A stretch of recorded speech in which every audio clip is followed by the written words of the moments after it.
Okay, good morning, ladies and gentlemen. I think we'll make a start. We're trying to make contact with Councillor Reid in the hope that he'll be able to join us as we go.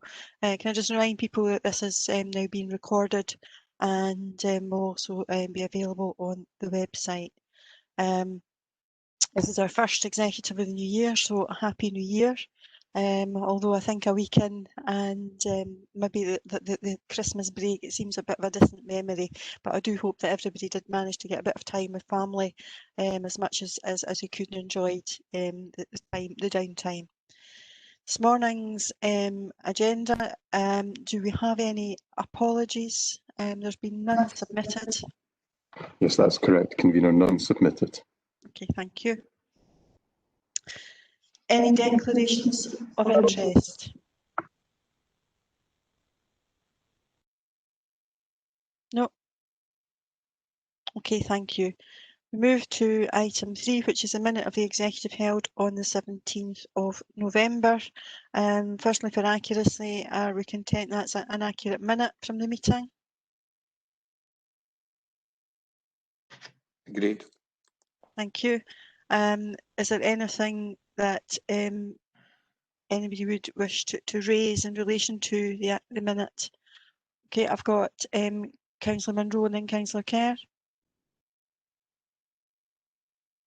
Thank you, Cecil. On page 6, it talks about financial support for business and securing additional ERDF income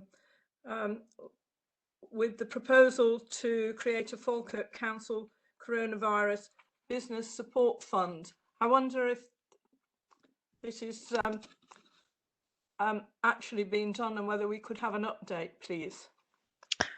Okay, there was a fund identified and agreed at the last executive, but I'll ask Mr Duff if he can give us an update. Douglas. Thank you to do so, Convener. Yes, the ERDF funds of 140k were secured. It took a bit of time just in the lead up to Christmas there to get a conclusion to that and confirming the allocation through Scottish Government, but that was achieved, and therefore the arrangements for making the financial support live are being made at the present time. So we have got the grant schemes underway using support from the Scottish Government, and that has been backed up with these additional funds from the Council at the present time. There was a short briefing given to members about the COVID situation that included an update on business support. That was given at the end of last week, and we'll certainly be able to give a further update as these measures are further implemented. Thank you. Okay, thank you. Councillor Kerr? That's fine, Convener, that was the same question. Okay, thank you. Okay, if there are no other matters related to the minute, we'll move on to the rolling action log. The action log's before you and has been updated as based on the best information we have. Is there anything that anybody would wish to raise?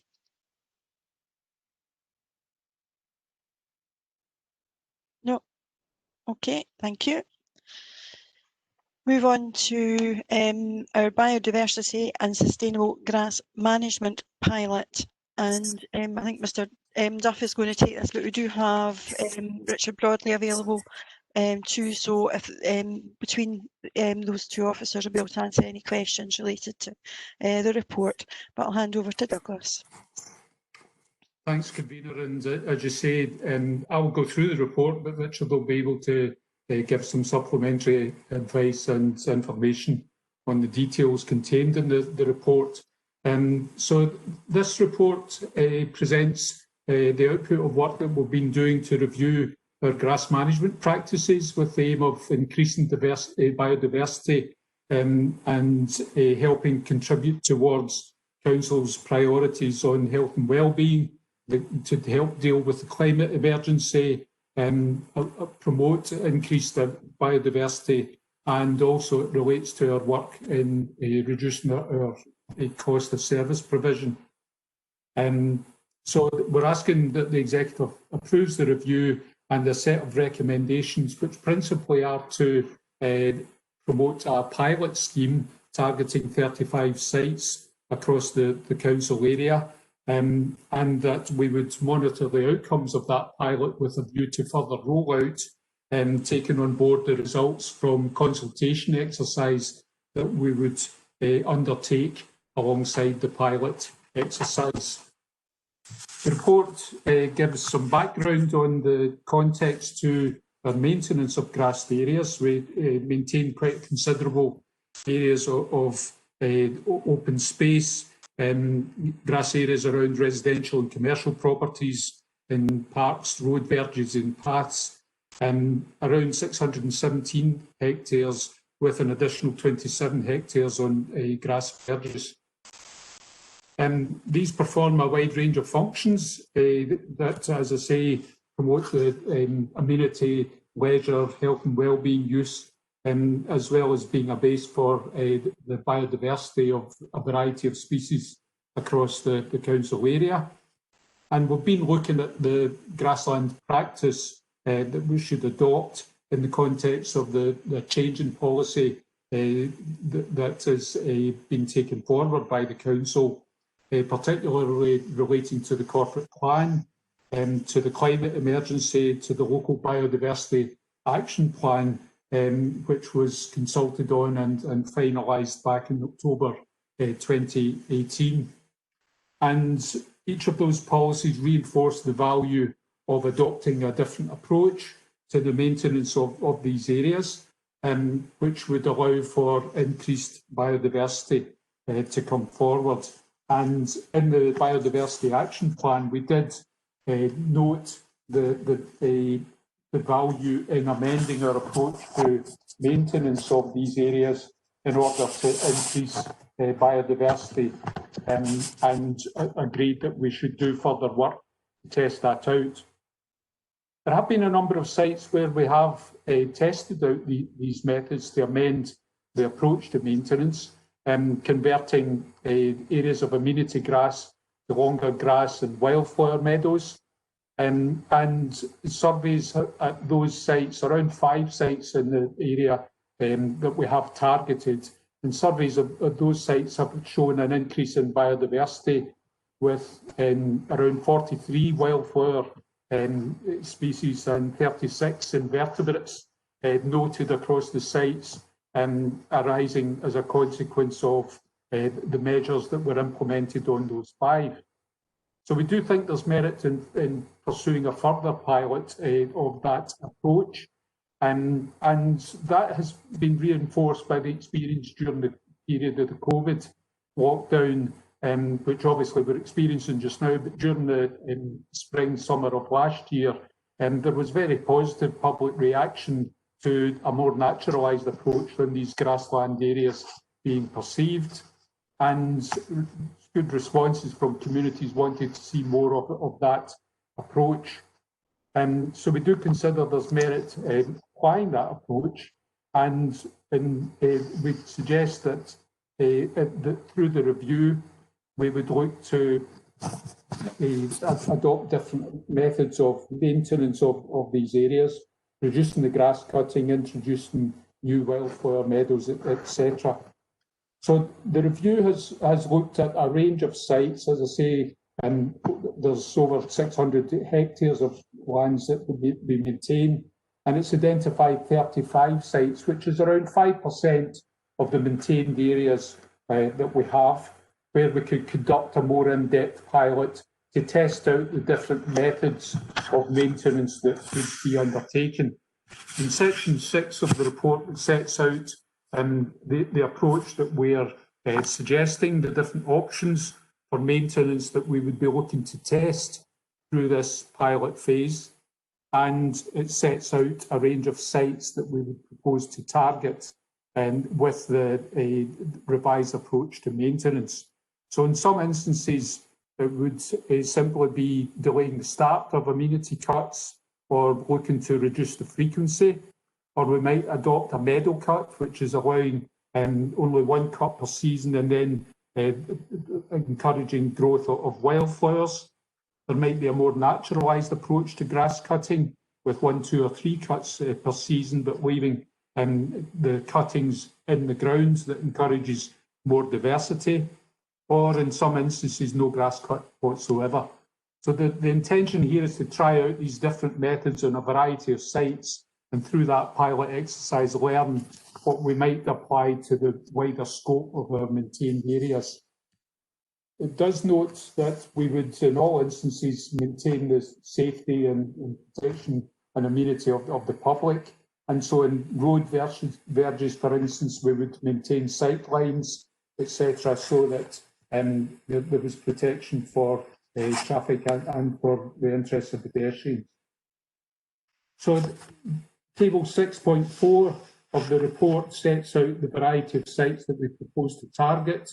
And these have been selected quite carefully, noting the value, as we've seen through the Biodiversity Action Plan, of creating green networks. It's a principle of the Local Development Plan, the Biodiversity Action Plan, to encourage green networks that allow species to spread across the council area.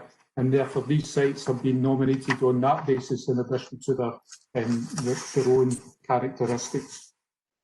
We set out a number of success criteria for the pilot, with a financial, environmental, social, logistics and communication benefits, all to be assessed over the course of this exercise. And we would monitor the pilot over the period of this year, with a view to bringing a report back to the executive in advance of spring next year for consideration of further rollout. Consultation will be an important element of this pilot exercise. There has been a lot of work with community groups in the past on those other sites I've mentioned, where our officers engage with schools, local groups, and with third sector bodies like BugLife, etc., who promote these measures nationally. And we try and attract in other funding to support the measures that would be implemented. And that helps to bring forward materials, etc., that can explain the approaches and the merits of what is being proposed. And through this exercise, we would suggest that the pilot could be publicised and promoted, highlighting the wellbeing, environmental and financial benefits that can come.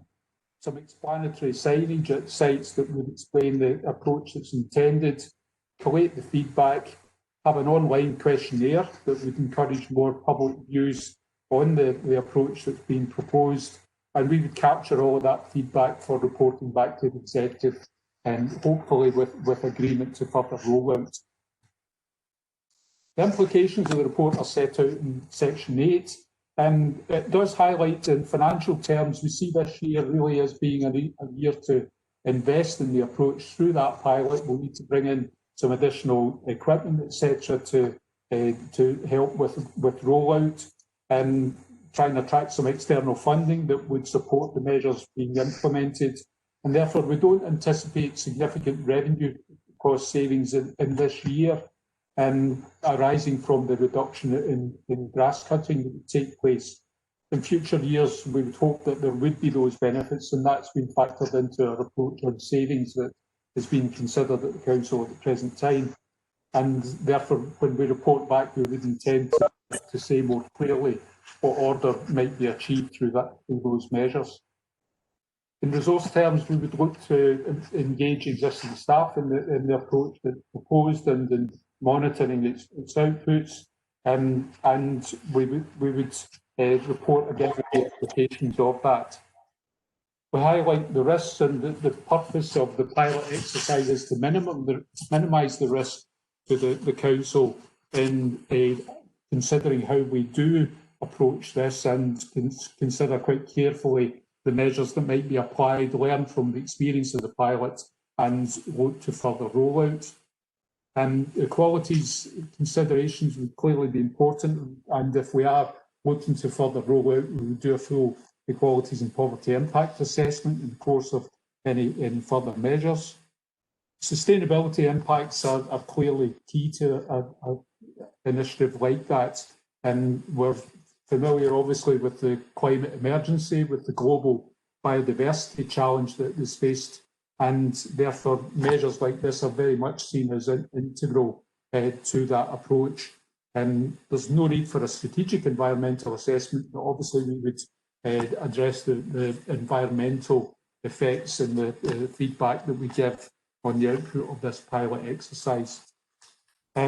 So in overall terms, we see some real value and merit in pursuing this approach. It accords well with the Council's priorities in terms of climate change and biodiversity and community involvement that we would hope to achieve through the consultation phase. And therefore, we're asking that the Executive notes the report, agrees the recommended approach to the pilot programme, requests that we proceed to monitor the outputs of that pilot programme, and we would report back to the Executive next spring with recommendations on the next steps. I'm happy to take any questions, and alongside Richard, we can give clarification to any points members may have. Thanks very much. Thank you, Douglas, and thank you for that very fulsome report.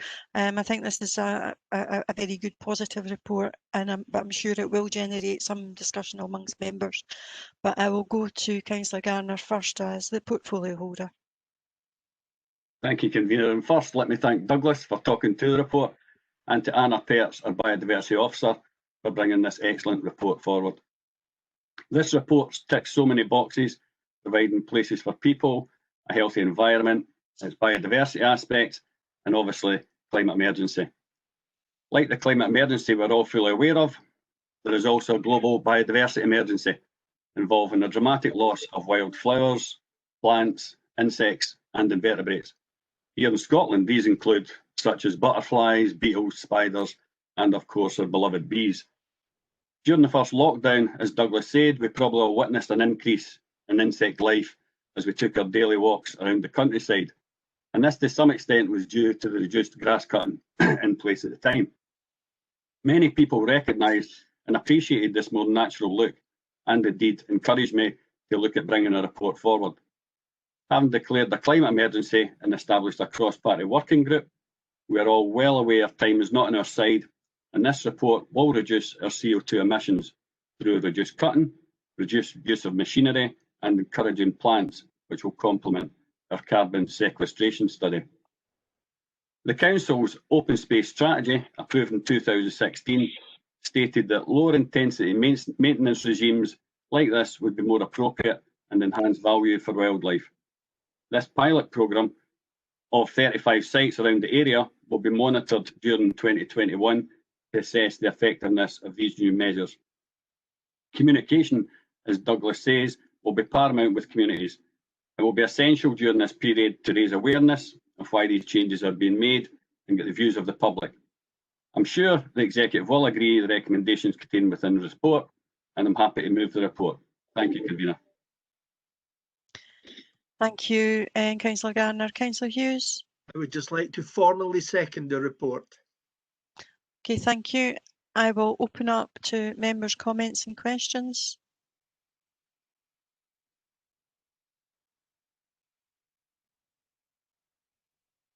No.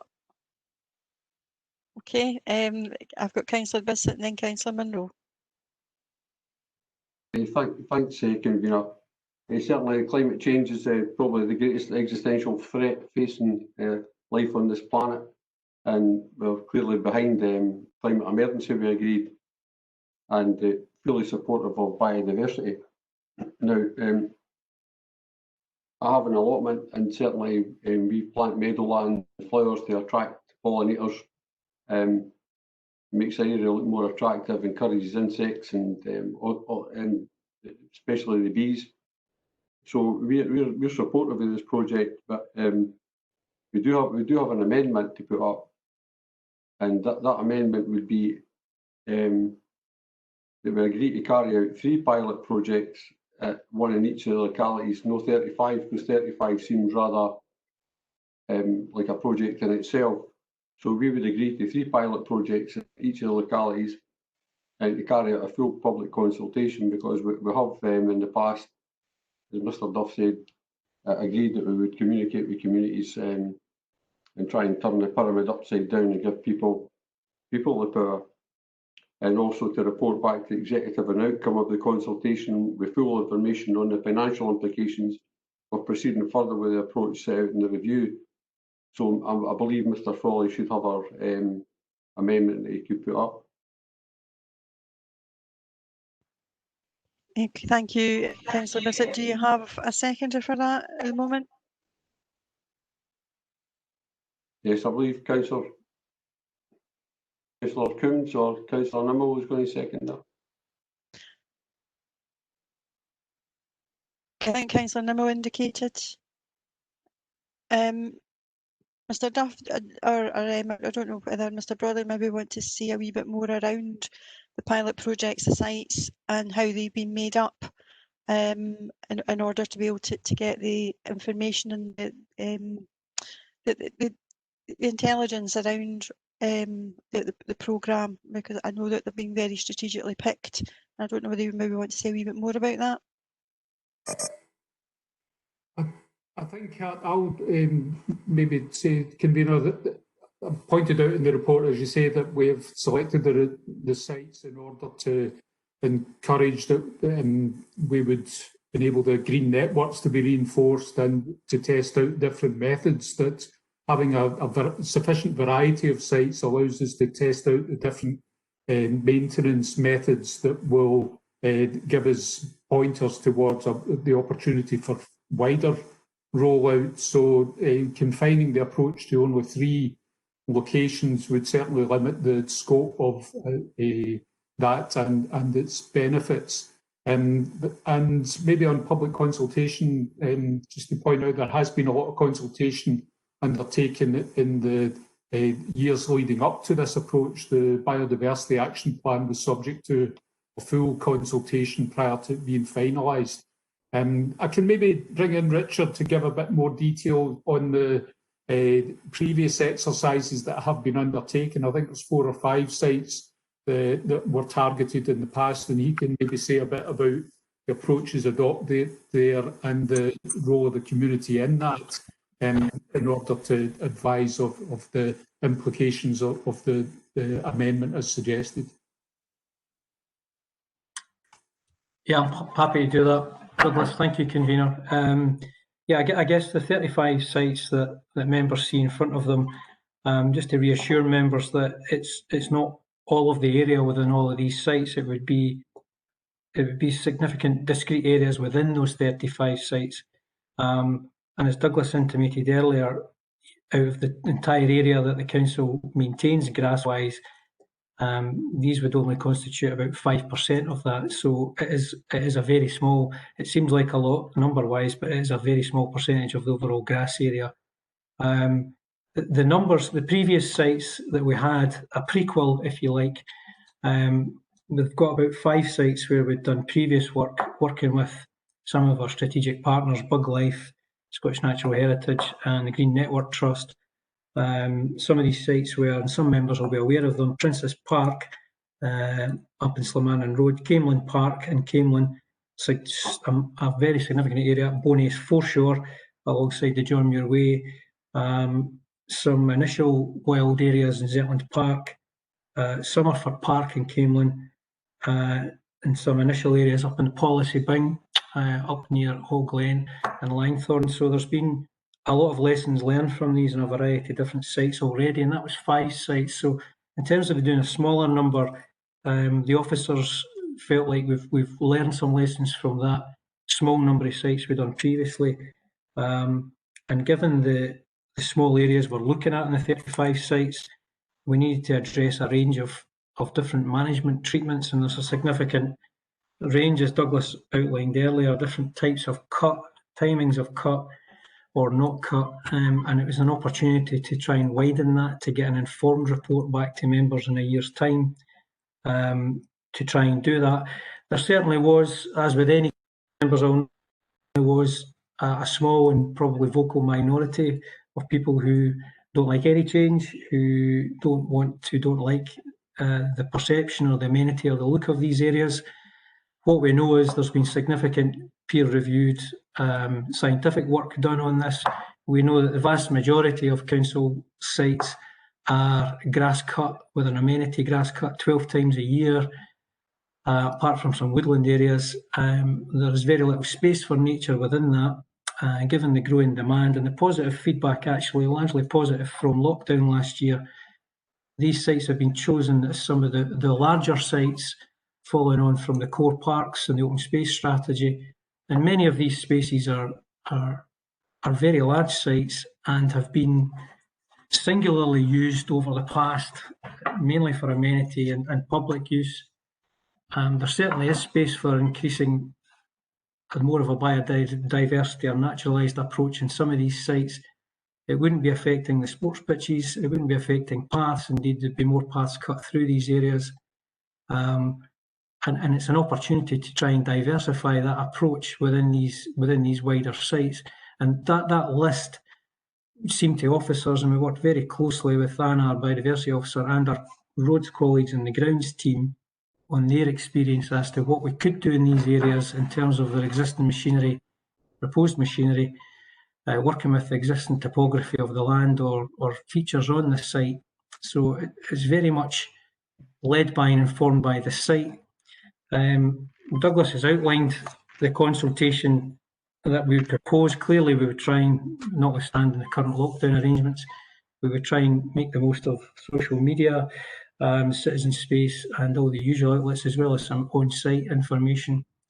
I think change always comes with some concerns and some restrictions, but the plans as they've been drawn up, and there's still clearly some work to do, would be trying to accommodate these changes in spaces within sites to maintain access for the public, to maintain safety at the roads, to maintain sports pitches and other uses, gala days, etc. So it's more a case of to try and reassure members to try and discreetly change the management of these areas. And as I say, the overall area, although it seems a lot, a number of sites, it is only 5% of the existing grass maintenance areas. If we were to reduce that further, and we've already done 5 sites to 3 sites, for example, by locality area, there would be a concern there. We wouldn't really be learning any new lessons, or indeed any either financial, logistical, or a range of topography and a range of sites that we've got proposed before you this morning. So we would doubt whether that would be a meaningful or a expedient exercise to actually report back to members with any new changes. And we're also mindful of the current focus on Glasgow this year with the Climate Change Conference in Edinburgh in April on biodiversity. And not in the report, Prince Charles's thing on the news recently with Terra Carta, and there might even be financial incentives following this as the commercial element of biodiversity follows this. Some councils are quite far down this road already, notably Edinburgh, and a lot of the maintenance and management of these parks hasn't changed since the 80s, and we're conscious and mindful that we have to get down this road, and we've already done a prequel of a small number of sites, 5 sites, and moving up to this number of sites would represent, yes, an increase, but a range and a variety of treatments and a range and a variety of sites to allow us to learn lessons and report back to members on that. I don't know if that helps answer the question, but I'll leave it there in case any other members have any other questions. Okay, thank you, Richard and Douglas. I'll go to Councillor Munro next, and then it may be worth considering a short recess to have an opportunity to digest what officers have said, just in response. But Councillor Munro first. Thank you, Convener. I think this is a really exciting project, and as speakers have said, that people today more than ever need green spaces for walks and sports and ball games, although I don't think we'll be doing much picnicking or sunbathing at the moment. But the public perception of green space, or how it should look, is probably stuck in the 80s with people wanting formal borders and manicured grass. So it's really important to actually address the issue of public perception. And so on Sunday, I looked up best practices in grass cutting in local authorities. And what it said very clearly was that it was really important to have a robust community plan to change perception before you start. And that doesn't mean just engage with the likes of BugLife and Green Network. It means whole communities, and find out how they would like to see these spaces be reimagined. And we also need incentives such as funding for bulbs and wildflower planting and even trees. And whilst this report mentions community or corporate plan, what it doesn't say is that one of the key elements of the corporate plan is to put community first. And I think we have put this report back to front, because we only mention consultation at the end, and our consultation to date has been with very specific groups, but everybody sees uncut grass, and there are challenges and risks that aren't actually addressed in this report. There's fire risk with long grass, the risk of ticks and Lyme disease, people's allergies, people with hay fever, dog fouling, and fly tipping is more likely in long grass. And if looking at the reports that I saw on Sunday, it was very clear that in some areas where that public consultation hadn't been broad and upfront, some local authorities were faced with petitions, huge negative responses, and that's the last thing we want. And I think really the thing we need to do here is to consult with people about what they want first. And I think it's an ideal scenario where we could empower our communities and get them to buy into what is a really fantastic idea, which will also, of course, result in less grass cutting. But it needs to be done in a way which sticks to the council goals and addresses the community issue, which is sort of consulting widely first. Thank you.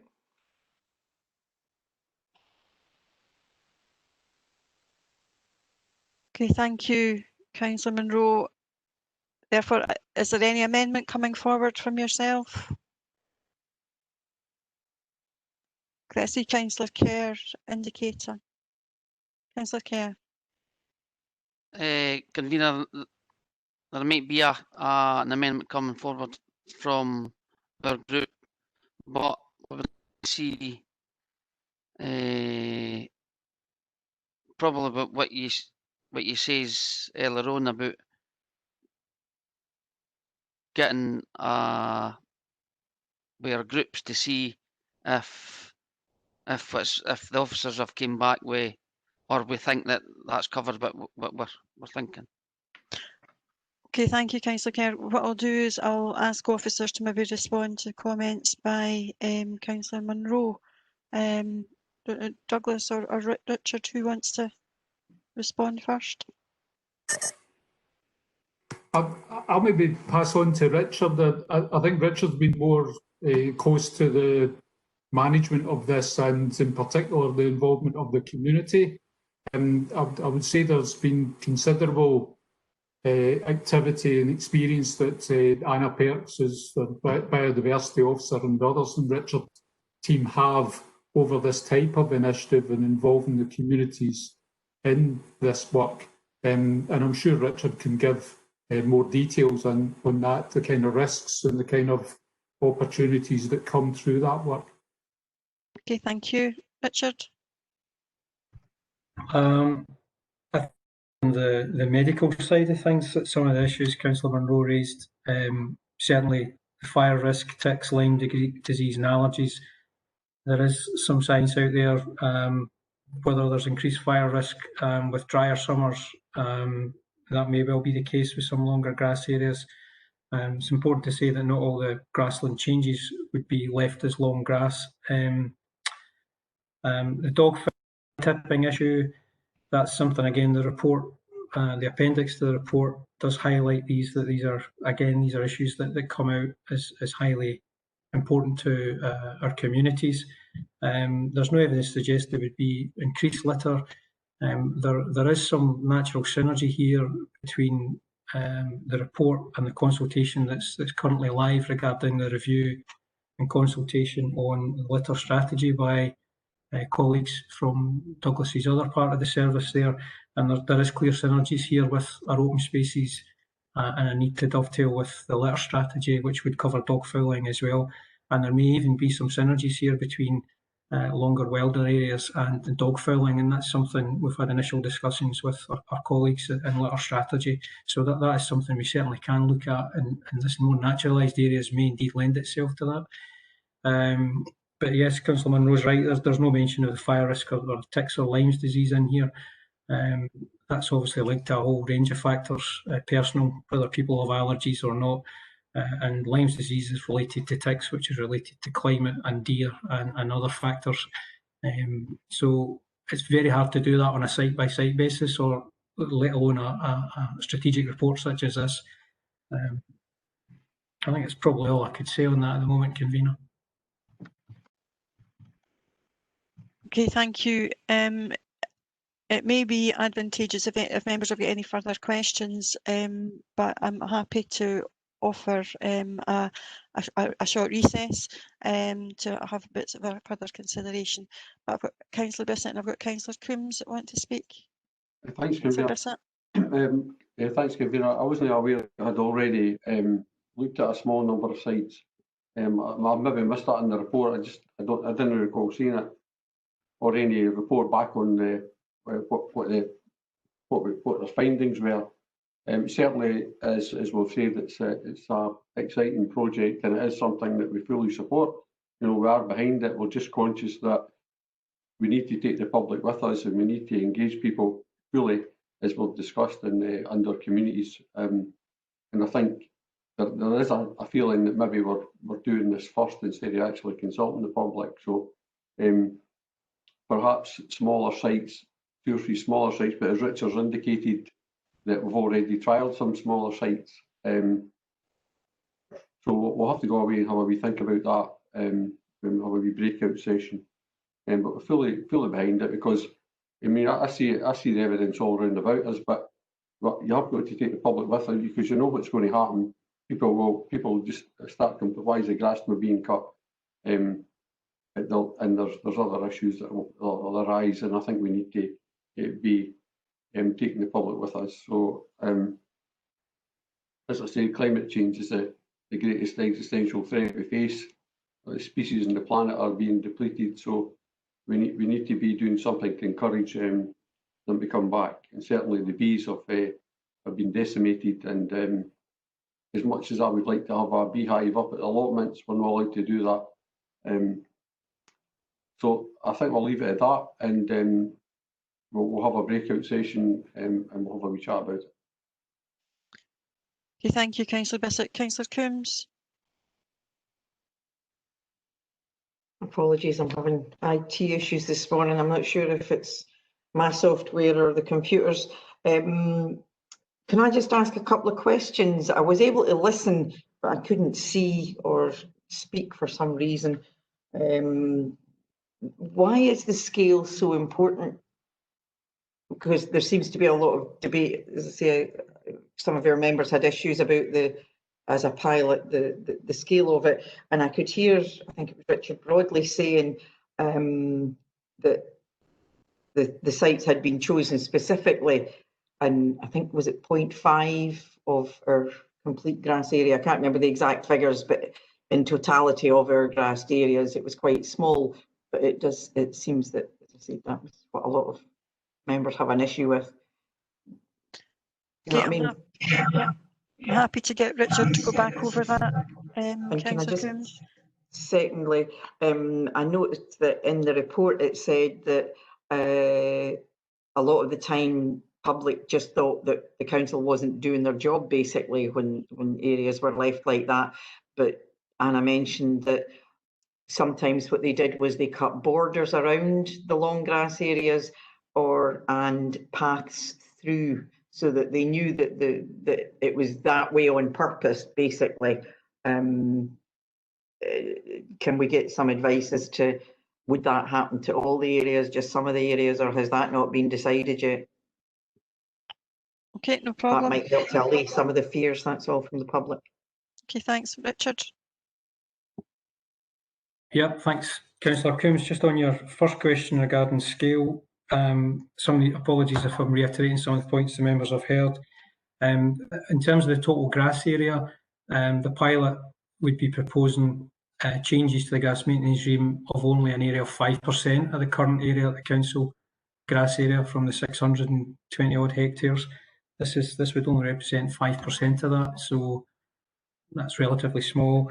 Some of the previous pilot sites were in the previous report, Appendix 1 of Appendix 1, regarding Councillor Bissett's report. Camelin Public Park, Princes Park are highlighted in there.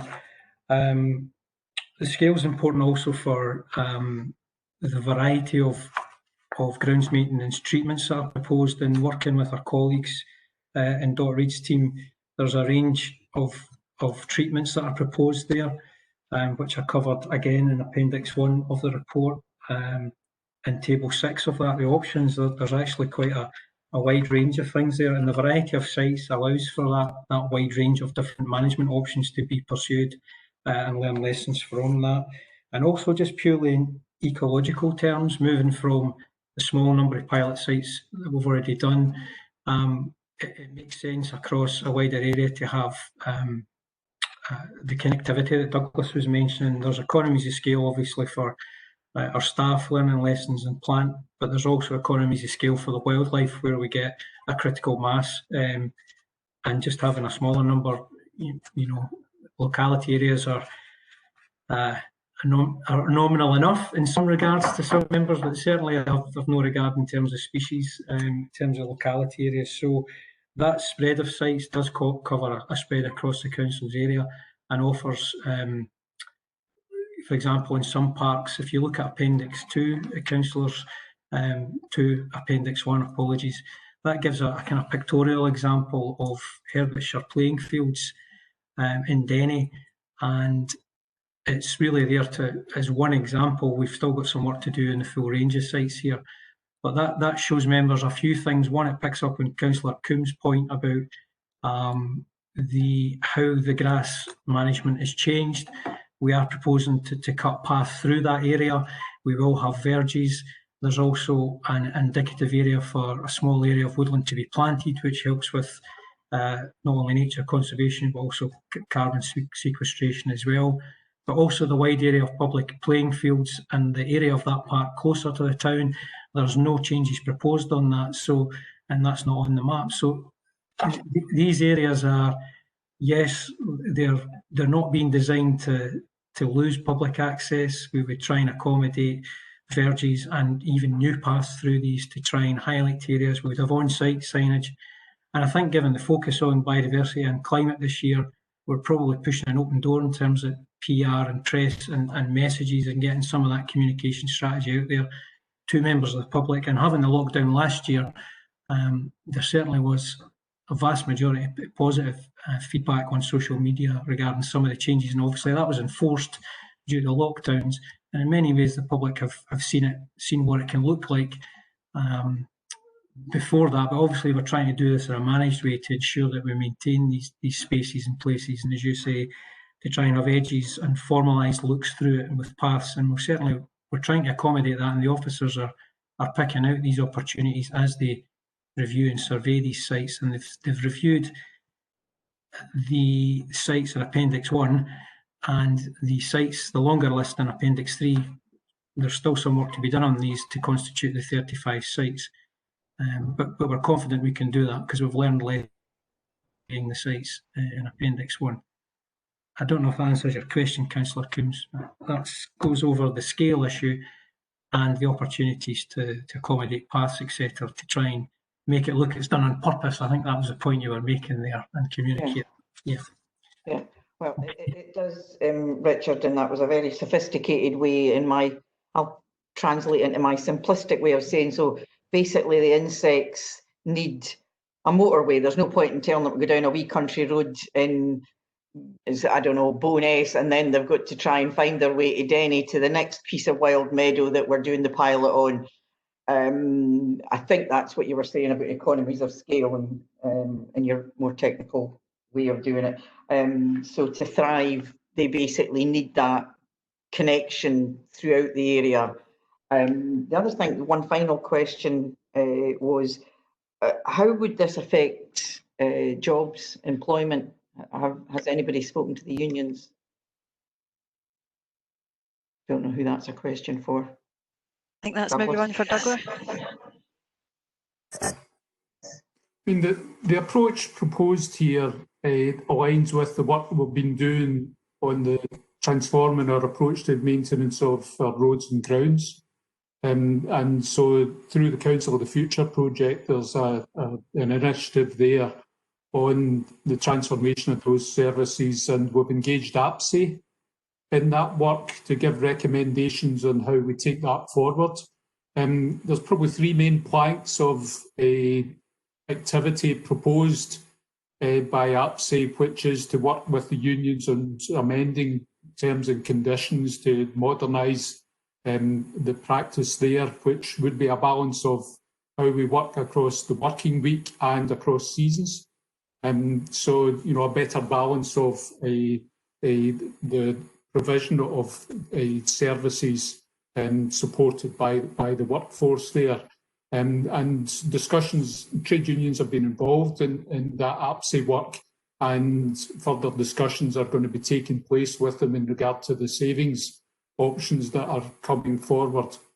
We're also looking to increase external income, whether that's in external funding or contributions from private sector or other bodies towards maintenance, that would help us to achieve some savings in those services. And the final plank to that approach is to revise the approach to maintenance. And so this type of approach we would expect should give us savings in time. We're not suggesting in this pilot phase we would see savings from it, because it needs a bit of investment to get it up and running and to understand the effects of the new maintenance regime that we would put in place. But if it does come off productively, as we're hoping, then we would hope to see savings that would be reflected next year, and the intention was to report on that to you at the conclusion of the pilot exercise to say what order of savings would come through that process. So yes, we would be, you know, very keen and will be speaking with unions about the approach that is proposed here. We would want to promote that further through the pilot exercise, but the financial consequences of it we don't expect until into next year. Just one final comment.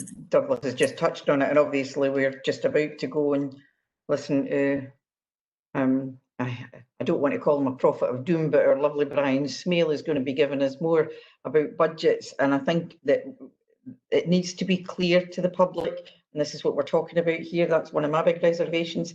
It needs to be absolutely clear that the grass cutting isn't about budget cutting.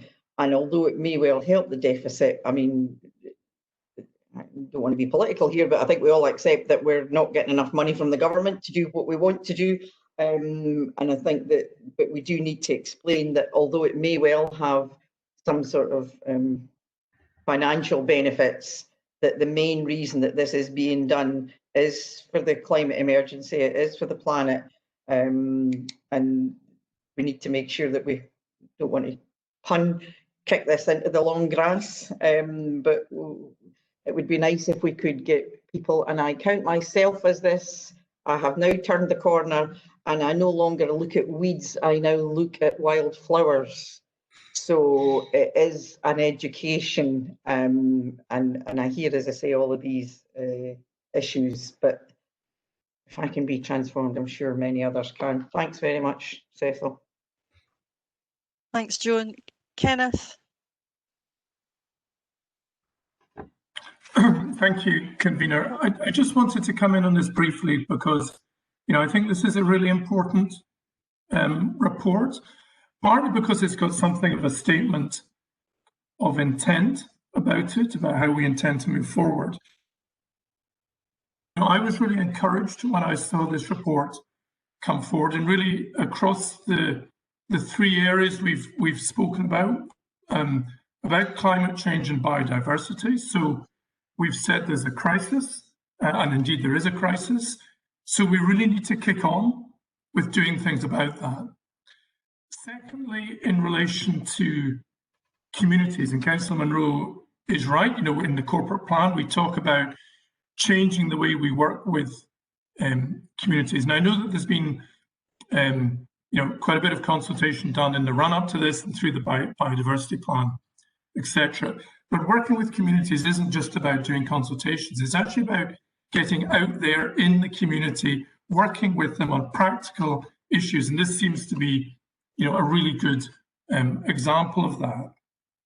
And thirdly, and I absolutely understand Councillor Coombs' point about we're not doing this for budgetary reasons, because we're not. But it seems to me, particularly given some of the reaction to what's been done so far and about the impact of lockdown, etc., there is a real, shall I say, risk here that we're actually spending money on something to provide a suboptimal solution. Actually, we can spend less and get a better solution for the public. And I think that kind of thing is something we shouldn't ignore. So, the driver is about climate change and biodiversity, and the driver is about working with communities in a really open and practical way on the ground, in a very literal sense. But also there's this thing about we're actually potentially spending resources on something at the moment that isn't producing a good solution for our communities either. So Douglas will remember my initial reaction to this report, because my initial reaction to this was, what, only 5%? Are we really saying we're only doing 5%? And Douglas actually, in his kind of balanced and considered way, kind of talked me through that, because there are issues about, as various members have said, about, winning hearts and minds. And so I can understand why we're doing the 5%, despite the crisis in the climate and the crisis in biodiversity. We need to build up to what we're doing here. But I do think the points that Richard has made about there being enough in the pilot for us to do the learning so that we can come back and do a thorough and comprehensive report that then takes us forward on this is really important. So I understand that members have some concerns about this. So I also appreciate the broader buy-in to the big picture here, and the big picture is important. But it is really important that what we take forward here is sufficient for us to do the learning, to really get working with communities on a local level, so that we can come back with that comprehensive report that takes us forward to address these really important issues. Thank you, Convener. Thank you, Kenneth. I was just going to say my concern is that by reducing number of sites and or doing consultation before we do anything, we're not going to have enough by way of support and evidence to be able to have a proper consultation and be able to create the picture and the vision that we want to consult on. So that was just a thought there. But I've got Councillor Reid, and I'm going to let Councillor Bissett back in as well. Councillor Reid and Councillor Munro. Yes, thank you, Convener. I think obviously there are two policy issues here, both of which conveniently start with C. That first one is climate change, and there's no doubt we're all agreed on that one, and behind every effort. The second one, however, is community consultation. I always thought that consultation took place before we did anything and not after we did it. So I would like to know when the consultation will take place, how it will take place, and will all the sites be done simultaneously, or will they be done in an order after consultation? I think these are the moot points issue. The climate change one, unanimous. the community consultation. I'd really like more information about that. And it's a very good report by very good officers. Okay, thank you. Richard, do you want to say a bit about the consultation and the process?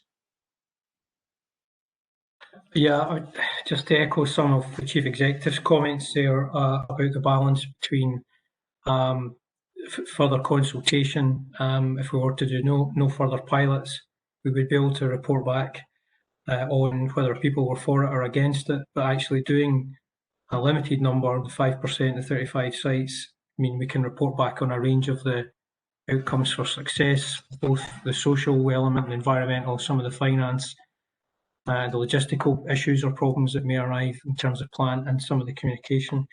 But importantly, we envisage doing it throughout the whole period, Councillor Reid, rather than doing a before, given that we would have a whole seasonal year, if you like, to report back on this. It would be open for a significant amount of time rather than a short consultation period, given that these sites look and feel very differently from the depths of winter as we have now to autumn, to in its bloom, if you like, when we do have a show of flowers or wildflowers there. The consultation would clearly have to be more limited than it would be for a limited number of sites. We wouldn't have the opportunities as we had in previous sites where there was leaflet drops and very intensive community consultations. It would probably be largely driven by social media and citizen space and the website with very short user-friendly views and opportunities to comment.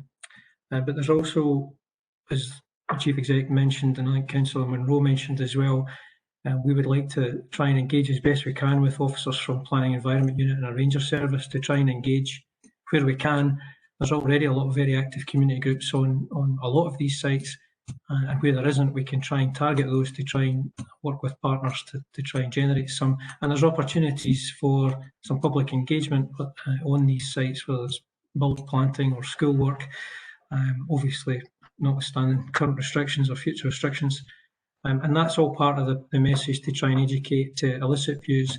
And there may well be a whole range of views and positivity. And I think we're keen to capture, I think we're very skewed towards sometimes a very vocal minority.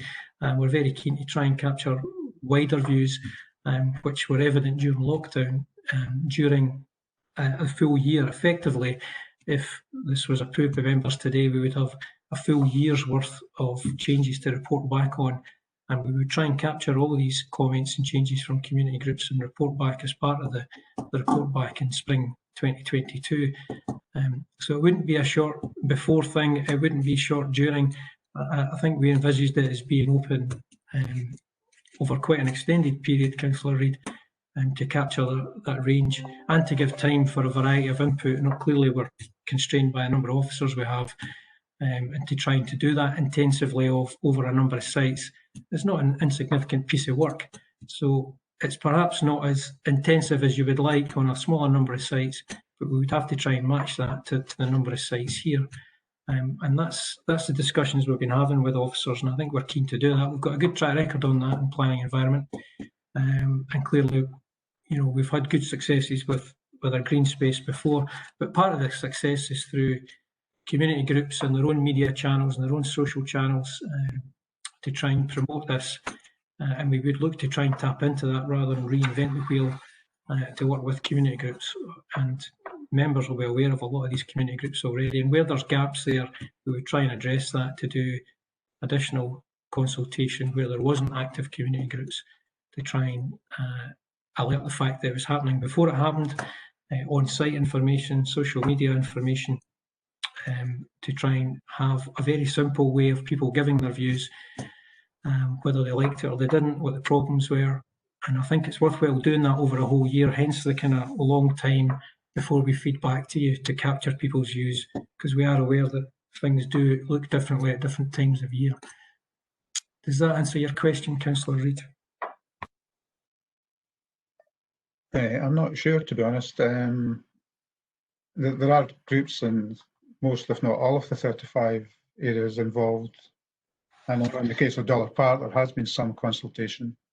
I don't know if that's typical, but If it is, then the consultation has already started, has it?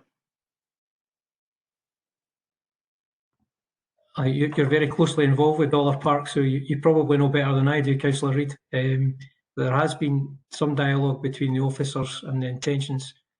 I think to reassure members with all these grassland things, these things are, there will be lessons learned, there will be changes and tweaks needed, and it's not planning consent or any fixed structure as such. You know, these grass maintenance regimes can be changed, as we saw last year when a large area was not cut during lockdown. So things can change afterwards, and we can listen to community groups, we can listen to the issues, and we can amend things going forward. So it wouldn't clearly be a fixed solution, if you like. We would have to take on board these changes where we could, within the constraints of the site. So, you know, we're not proposing to have all the answers. We're not rough riding over community groups and their wishes. I think we have to have something on site tangible for communities to give comments on, rather than just ask them, do you think this is a good idea, and come back with how many said yes or no, and learn lessons from that and tweak our approach going forward. And that would give some tangible information to us as officers, and to come back to for you as members to take a long-term approach with a wider range of sites. That's the approach we're advocating. It is twin track. We realise you may have some concerns on that, but we think that the value will be in the feedback we get when we come to feedback to you in a year's time. It will be meaningful. We'll have better information and better data. People will be able to see changes tangible and give some good feedback, rather than something that may or may not happen and it's not on the ground. They can't really tell whether it be a good or bad thing.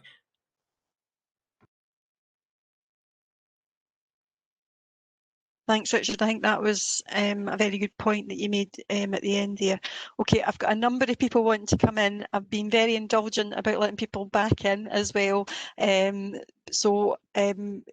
going to take people on the list here, and I know that Councillor Gardner wants to make a comment, but he's not winding up at this stage, but he doesn't want to make a comment. So I'll go to Councillor Bissett, Councillor Munro, and then I'll go to Councillor Gardner, but I'm aware Councillor Kerr and Councillor Coombs want to come back in as well.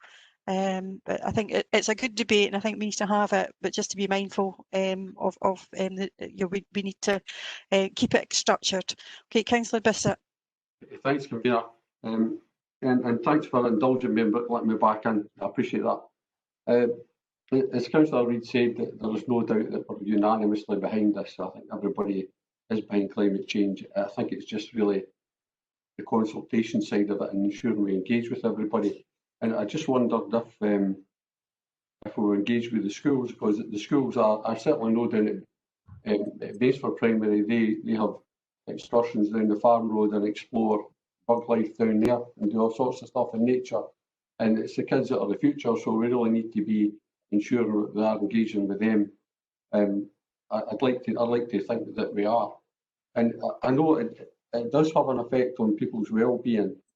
There's no doubt about that when people are out and about. And I'm sort of reminded of Wordsworth, I wandered lonely as a cloud, when he came across a host of golden daffodils, and he says, when in pensive mood I lie, when he's at home in the winter, he's thinking about these daffodils that he came across, and it does have that effect on you. I mean, in Dawson Park, near just in Bainsford there, in the corner of the park, there's a huge amount of daffodils there, and on the Northern Distributor Road, and it does have that effect on people, and people have commented on it. And so I appreciate whoever planted these daffodil bulbs there. But I think it is just basically boils down to ensuring that the public don't say, oh, it's just the council yet again making more cuts. We need to make sure that that's conveyed, that it's not the case. We're doing it for the right reasons, and engage with everybody and get the feedback. So no doubt we'll have a wee chat in a breakout session and come back and arrive at a decision. But thanks again for letting me back in, Convener. Okay, thank you, Councillor Bissett. Councillor Munro. Thank you, Cecil, and also for letting me back in. I actually feel that this could be something that could be pursued much more quickly, but it really depends on whole community engagement. Everybody sees grass verges that are left uncut. Everybody sees their local park, particularly in these times, And this 35 site could just be a beginning. And I think we need to consult first, because all the evidence suggests if you don't, you're in danger of communities not buying in. And if you consult with community councils rather than just park groups and through social media, you could ask them if they have other sites in mind, and you could actually speed up the process and get buy-in. But it really is important to actually take the public with you. And I think all the evidence suggests, and everything that everybody is saying emphasises that it needs to be community-led rather than officer-led, with officers facilitating this, and maybe, as in other projects, providing bulbs and wildflower seeds and perhaps trees in some areas. And there was a really good piece on a village in Countryfile, either just before or after Christmas. So I really think we could do this really quickly if we really did do a proper consultation with community councils and the wider public very quickly, and media of all types. I think there's a huge opportunity. It is clearly something council want to monitor, but it could be huge if we have the right mindset and we engage the communities. Thank you. Thank you, Councillor Munro. Councillor Garner. Thank you, Convener. I've wrote down so many points here that I would like to mention, but I can't. I'd be here for a very long time. To touch on what Richard was saying earlier, there's going to be consultation. The communities are going to be involved. There's going to be signage at nearly every one of these sites explaining why we've done it and the reasons behind it, and the climate emergency and the biodiversity aspects. Nothing touching on budgets, nothing touching with that. That is nothing. That is not the main reason for this happening, for this project getting brought forward. We certainly, in relation to what Councillor Bissett said earlier about the skills being consulted, and I want to speak directly to the members of the Climate Emergency Working Group here. Apologies for that phone going off there. We all sat in when the school kids from all the schools were involved, and they spoke very well. They were highly educated in the subjects. This was their top priority at that meeting. This is what they were asking for. And so Robert's saying, have we consulted the schools? Not directly, but we've heard from 5 or 6 schools, and this was S6 and S5 pupils that had a passion for this, and this is what they asked for. So that's why we brought it forward. 5% is not a big percentage, and we need to read the report. This is pilot schemes. This is where we're going to learn going forward. This is where we're going to see if the areas are right. This is where we're going to see, taking it forward, what areas we progress it as well. We have to take this serious. Time is running out on us, and this is really the first challenge for the Climate Emergency Working Group as well, the members on that, to push forward with this. Thank you, Convener. Thank you, Councillor Garner. Councillor Kerr. Thanks, Convener. Convener, probably is known for what Councillor Reid has mentioned. The idea of the suggestion, our group is 110% behind the suggestion. We think it's great for Falkirk. We think it's great for all our areas, and the 5% might be increased, as Councillor Munro says, a lot quicker. As the corporate plan says, Falkirk Council's always done something in our communities, and we're telling everybody that's changing. We're going to engage and bring the communities along with us. So we would have liked the communication first, like other members have said, and I understand what Richard says, and Douglas and Paul. It's a great report. I read it the other night and I was thoroughly enjoyed it. And I'd like to thank Anna, the biodiversity officer, and Richard and Douglas for the report. That was our only issue with it. It'd be like doing the SPR and we're saying that like these are the buildings we're shutting, then going to the communities and saying, like, what buildings do you want to shut after we've already shut them? We just wanted that the communities to be consulted first. 110% behind the full plan that Douglas and his team has brought forward. Thanks, convener. Thanks, convener.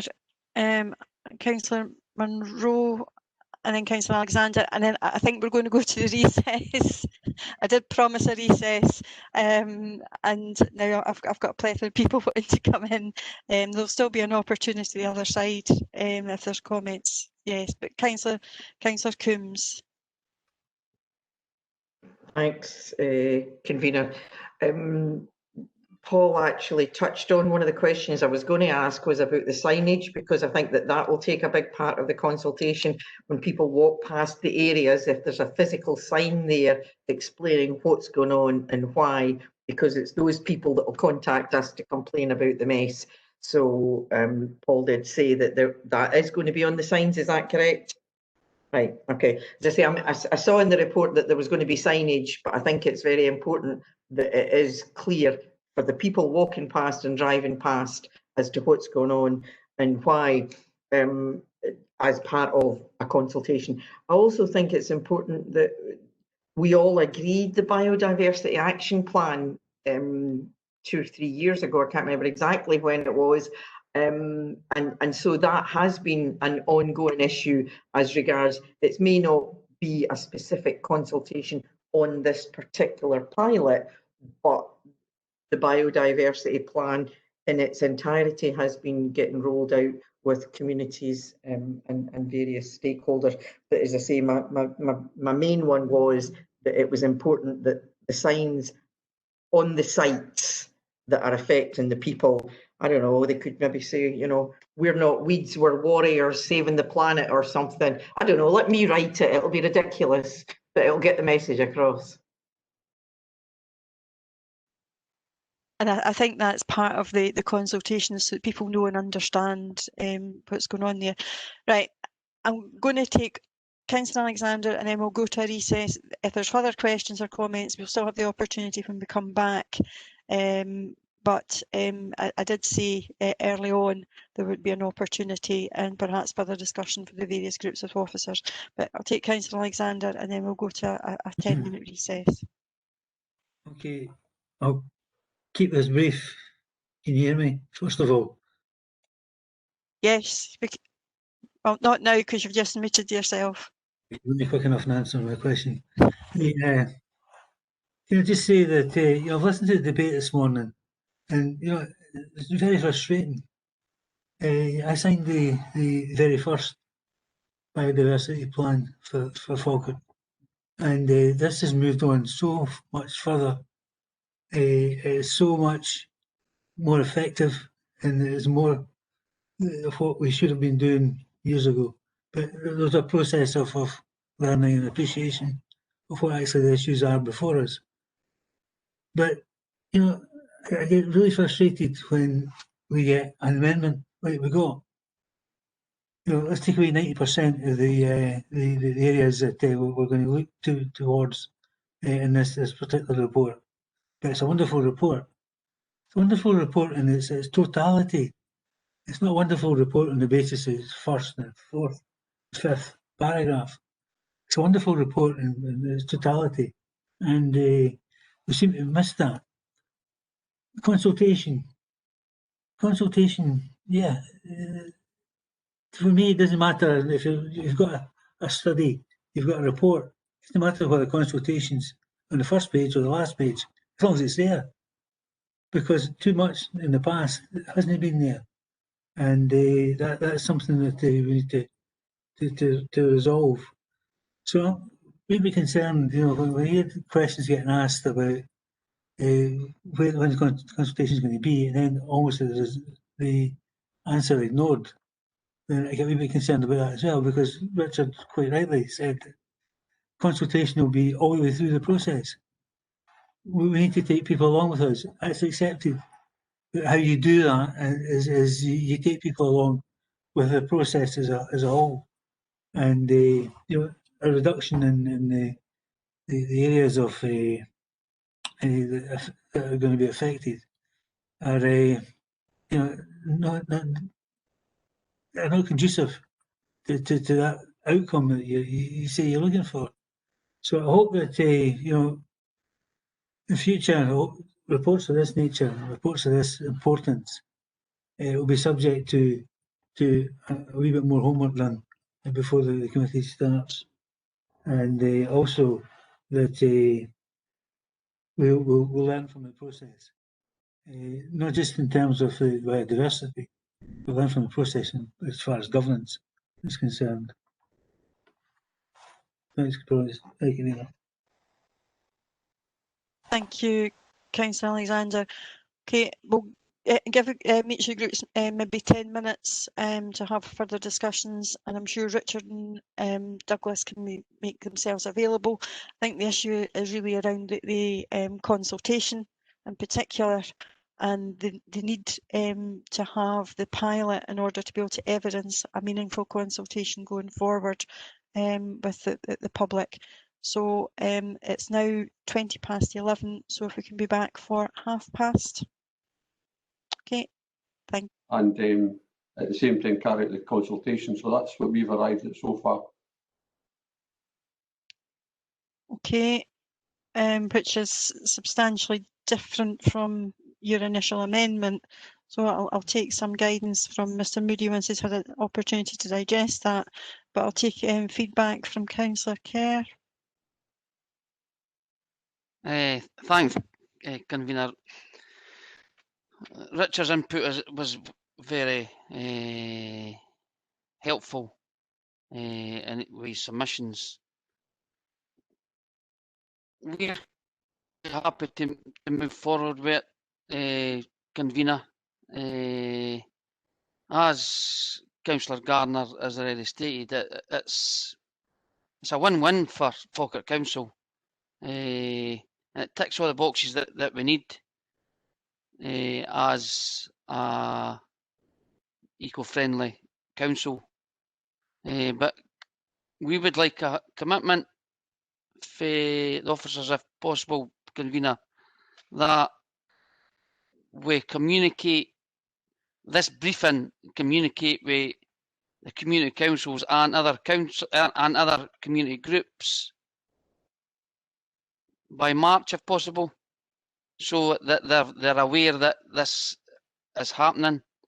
And if we communicate it to a couple of these people in these groups, they can then cascade it down, and it helps with the consultation and communication.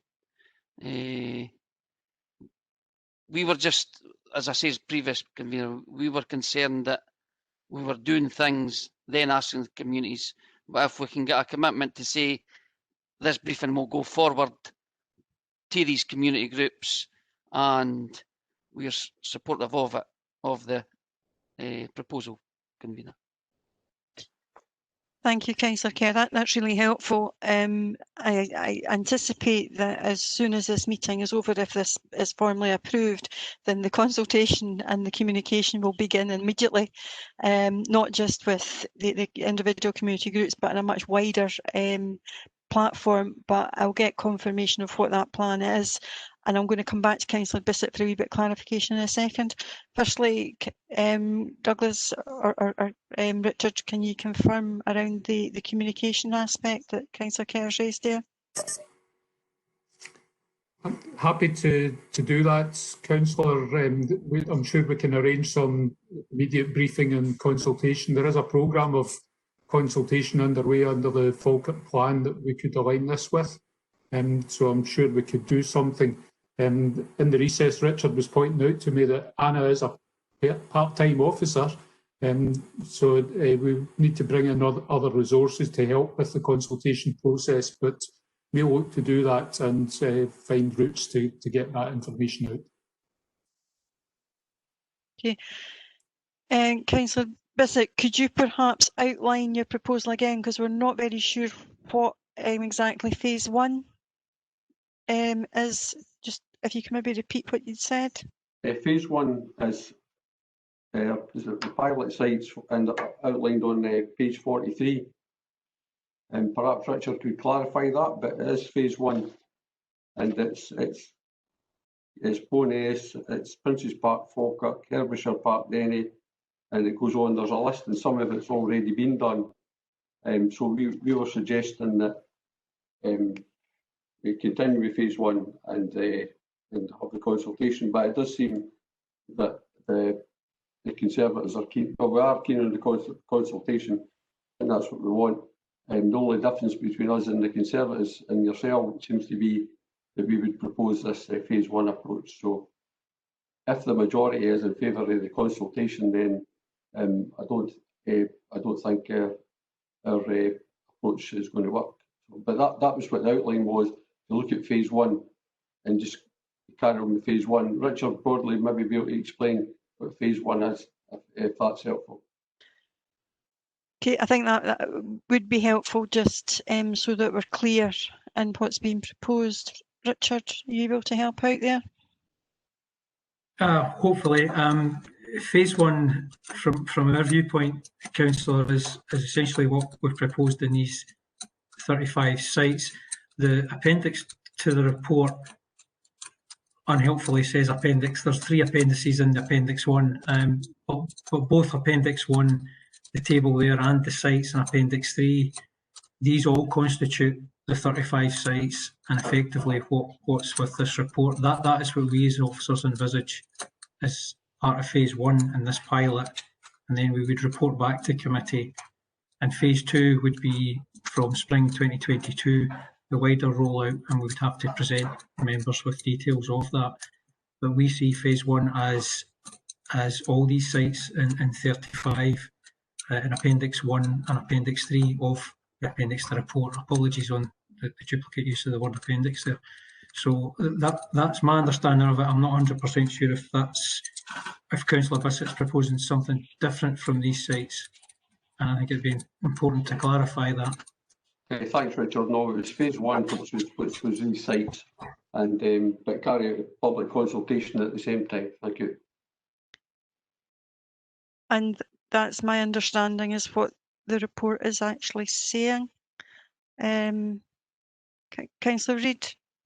Yes, before we went into recess, we were told by officers there would be no prior consultation or very little consultation. Are they now saying something different? My understanding is that the consultation is going to be ongoing as part of the pilot process. But I'll ask for clarification on that. Richard? Yeah, I think the answer I gave Councillor Reid earlier is that we would consult during the duration of the pilot, but given the comments there from Councillor Kerr and others, we would certainly, as Douglas has confirmed, we would certainly make that communication by way of a forms of briefing between now and March, and any changes. Obviously the grass isn't growing at the moment. Sometimes it's early March, sometimes it's early April, but we would certainly get a briefing and prior notice and warning and get our communications in order between now and March with all the main players, the main groups, the main community groups, through social media and through a briefing note, through community councils and all the channels. We would certainly undertake to do that. Douglas Duff has just intimated we would do that. We would certainly do that between now and March, and we would carry on the consultation during the duration of the pilot. Okay, just that may well have changed what we decided during the recess. Oh, that was certainly what was indicated prior to recess. Richard had already reiterated that in relation to the ongoing process of the consultation, and all that's been asked for is early notification that this is what the plans are, and that would always have been part of the initial rollout of the programme anyway. Councillor Bowes. Thank you, Convener. I think an amount of these projects, I think it's been touched on already, has already been communicated to local groups. There's 3 of the 5 in my area which I knew about, and that primarily came from the community, me talking to the community.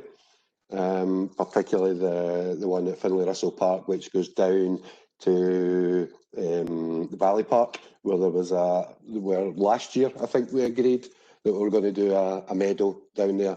And I was down there with Mandy Brown. Mandy and I walked down and she talked me through it, talked me through the lessons that have been learned from it. And I know Richard had said that earlier, that there's always lessons to be learned.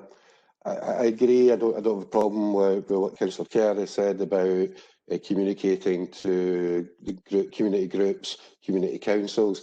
But I think the most important consultation as it's wildlife, as the life of it starts to grow and you can see it then, rather than actually communicating on words and a bit of paper. I think it will be more effective, it will be a better actual consultation. The part that will go beyond that, which as Richard's covered, that the consultation will last throughout the year to bring a report back next year. I think that's roughly where we are. I think that to me is quite a positive way to go forward in this. And to be honest, when it comes to biodiversity, I'm probably one of the dinosaurs in the room, and it's been really exciting for me to read this, and hopefully we can move forward where we are on that. Thank you. Thank you, Councillor Bowes. I'm going to go to Councillor, sorry, apologies, to Mr Moody for clarification, because I'm not very clear about the amendment, because if Councillor Bissett's accepting the pilot areas as per detailed by Mr Broadley there, then there is no difference to what's actually in the paper. So I just need to really understand if we're actually now reached a consensus of agreement and a way forward. But I'll ask Mr Moody maybe to detail his understanding and then come back to members. Yes, thank you, Convener. And it's maybe just a reminder that we have as the motion the recommendations in the report, so that much is clear. And I think we have now added to that the undertaking given by Mr Duff in relation to prior notification and communication to communities in advance of the pilots that are set out in the report, and also a re-emphasis on the need for concurrent consultation taking place during the pilot phase. So that, I think, is the proposition that's before the executive at the moment. We did have an amendment that's been moved, and we've all seen the text of that. Councillor Bissett, I think, was proposing some changes to the text of that amendment, and I think the key point for clarification is whether the phase 1, as he described in his revised wording, encompasses both the Appendix 1 and the Appendix 3 that Richard has described. If it's simply Appendix 1, then I think the Labour amendment would be proposing a more restricted pilot programme. If it's phase Appendix 1 and Appendix 3, then we would be essentially talking about the same pilot programme. And that being so, I do wonder if there is any significant distinction between the amendment as adjusted and the proposition that is before the committee. So that, I think, just turns on the clarification on whether the amendment from the Labour group is for the Appendix 1 on its own, or both the Appendix 1 and Appendix 3 sites. Okay, Councillor Bissett, can you perhaps confirm or clarify? Convener, I would like a wee short recess, if you don't mind, just to have a wee chat about this, and then we'll come back in. 5 minutes. Okay, 5 minutes, and if we can be very brief, I'd appreciate that. Thank you.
Okay, folks, are we back?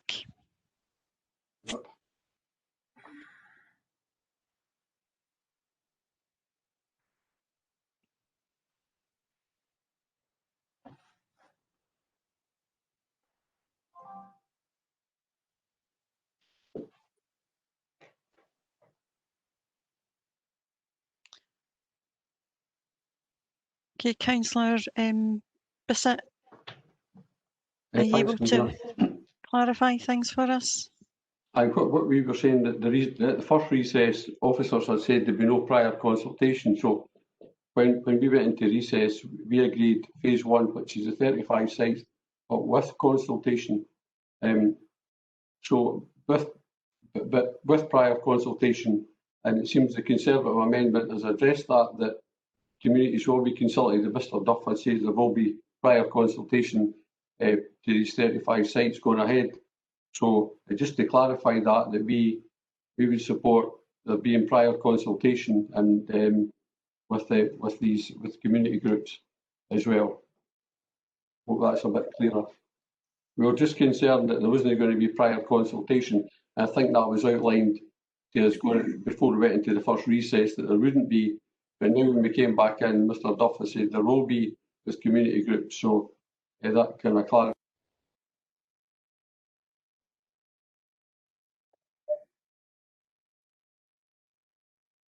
Okay, Douglas, could you perhaps just confirm what we actually agreed by way of contact prior to March?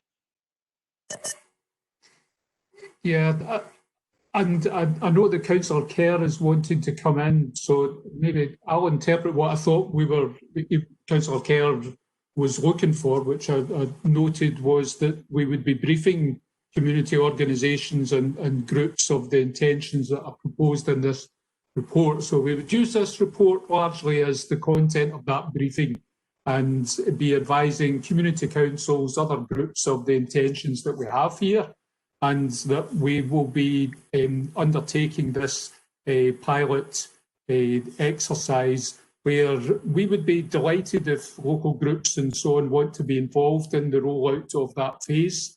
I've mentioned the question about resource. We'd need to look at how well we're resourced to respond to that. Great that people would want to be involved, but we would want to work with them to do it, and we would want to bring people towards being involved in that to help with it. So an initial round of briefings, telling people about what's intended, and then a further consultation as each of the sites have come on stream, seeking views and thoughts from the community. And we would then look to capture the outcome of that to report back to the executive with a view to further rollout. Interpreting, as I say, what Councillor Kerr had mapped out, well, hopefully that's sufficiently accurate. Thank you, Douglas. That was what I thought had been agreed by Councillor Kerr, but perhaps you maybe want to confirm that, Councillor Kerr? Yes, that's exactly what it is, Convener. And it wasn't an amendment. It was just asking Douglas for a commitment for it, Yeah. Yeah. So, that's what was fine. We're happy to do that, Councillor. Okay. Thank you. That's what we were looking for a commitment that would be prior consultation. As stated before, there wasn't going to be prior consultation. It wasn't stated before. Our Labour group removing their amendment because it was nothing like that. It was looking to reduce the sites down to 3 sites in the 3 localities. My understanding is that amendment's been withdrawn. Councillor Bissett, can you confirm that? Yep.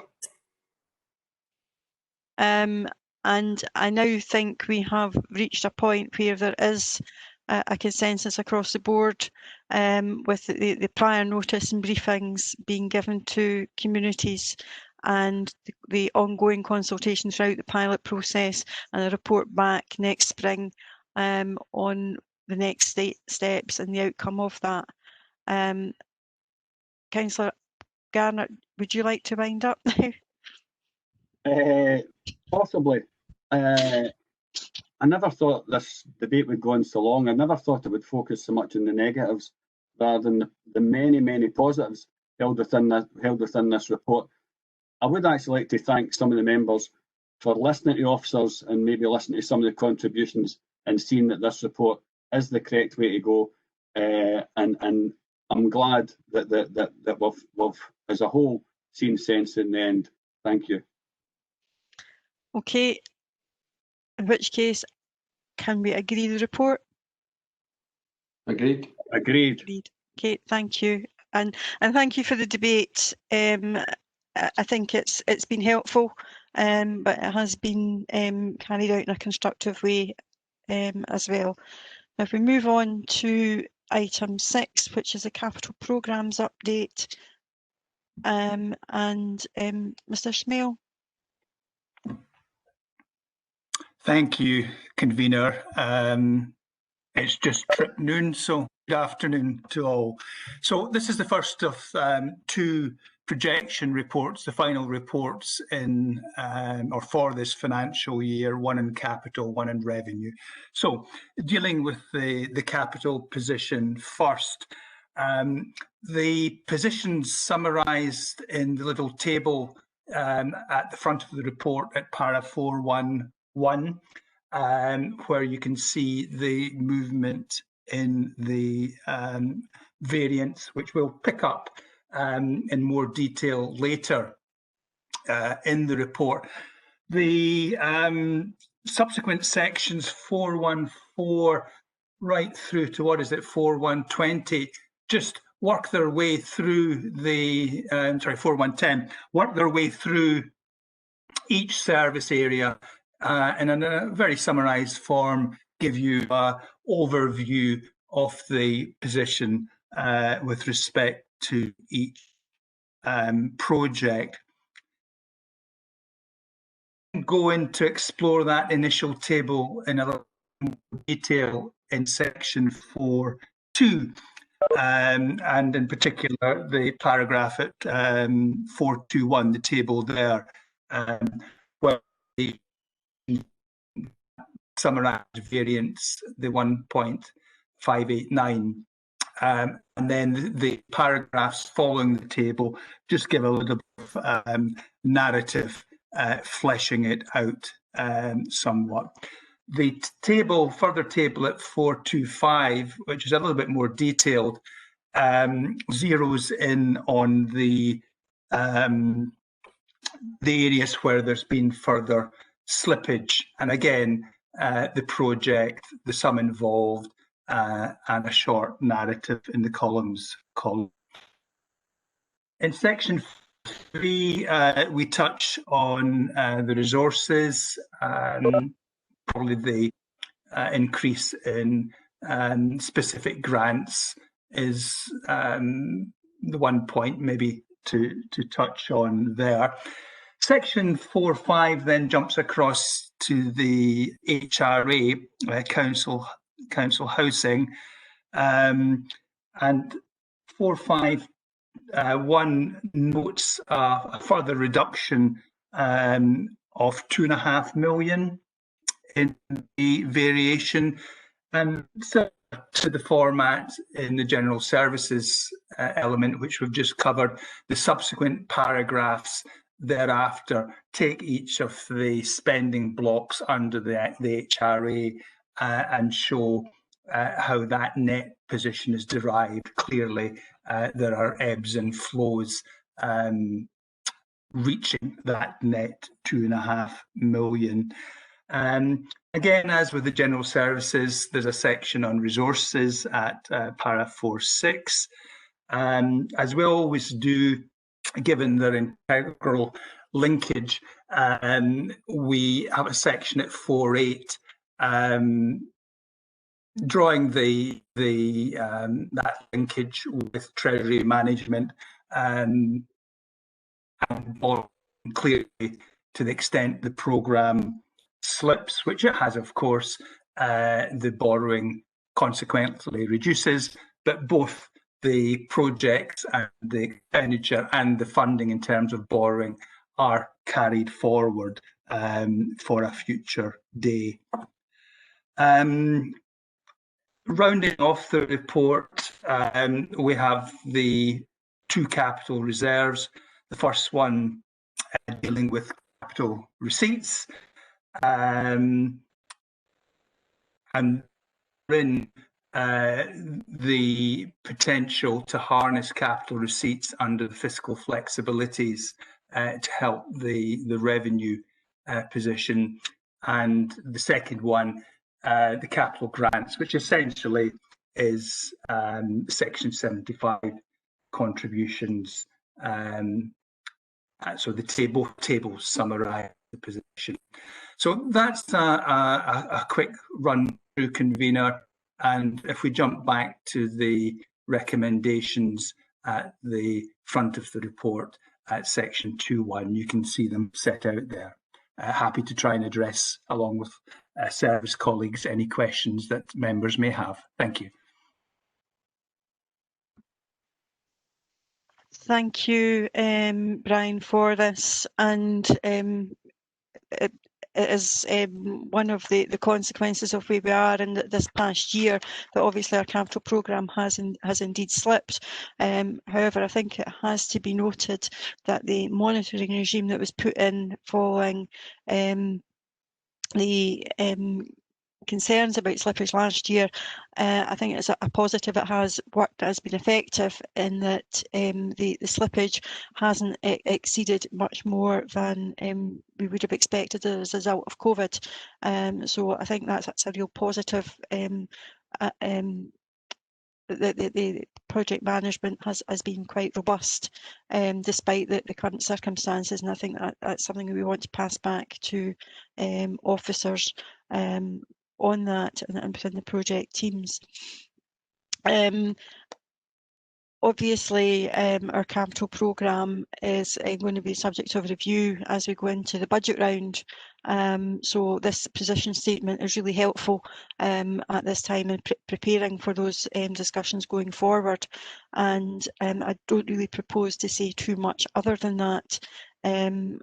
But just to remind people that the slippage is really just that. It will roll over and it will pick up as we move forward, and hopefully get back into being able to operate in what is more normal times for the works that we need to do.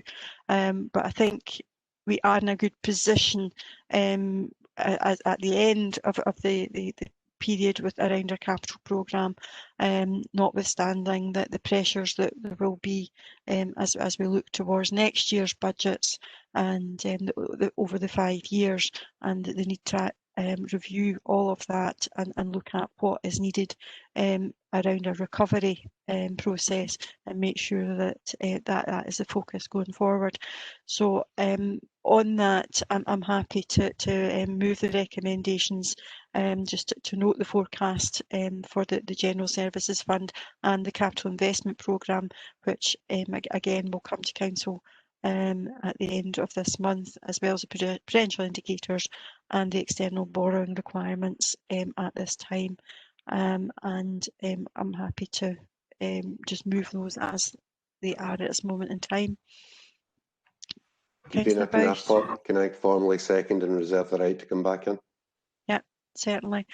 I will open it up to members for any questions to officers at this time in relation to any of the particular areas that have been highlighted. Councillor Reid. One or two things, some of which are certainly to remind my rather tired mind.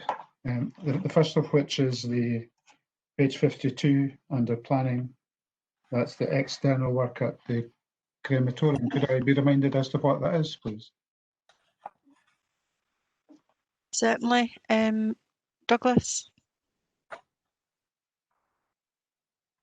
Yep, yes, convener. The work taking place at the crematorium, there were some works that we had to do, some additional equipment that had to be installed at the site during the period of the COVID situation back in the spring.